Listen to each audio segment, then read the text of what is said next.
4 August 2024 সিলেটবাসীর জন্য সবচেয়ে ভয়ঙ্কর দিন ছিল এটি। শিক্ষার্থীদের আন্দোলন দমাতে গিয়ে কোণঠাসা আইনশৃঙ্খলা রক্ষাকারী বাহিনী ঘোষণা দিয়ে সকাল থেকেই নগরীর কোর্ট পয়েন্টে অবস্থান নেন বিএনপির নেতাকর্মী সহ বিক্ষুব্ধ জনতা। রাজপথ দখলে রাখার মরণপণ শপথ তাদের। এই অবস্থায় সকালেই অ্যাকশনে নামে পুলিশ।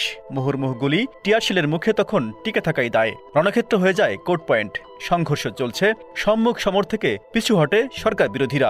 এ সময় ঘোষণা দিয়ে সিলেটের কোর্ট পয়েন্টে নামে আওয়ামী লীগ সহ অঙ্গ সংগঠনের নেতাকর্মীরা। তাদের সবার হাতে আগ্নেয়াস্ত্র। এসব অস্ত্রের মধ্যে ছিল AK-47 মতো ভারী অস্ত্র। তাদের অস্ত্রের মুখে ছাত্র জনতা সহ সাংবাদিকরাও পিছু হটে যায়।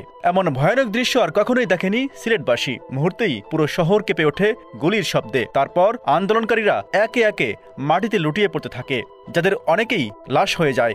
হাসপাতালে মারা যায় কেউ কেউ। আবার আওয়ামী সন্ত্রাসীদের গুলিতে চিরজীবনের জন্য পঙ্গু হয়ে যায় অনেক বিরোধী নেতাকর্মী সহ ছাত্র জনতা।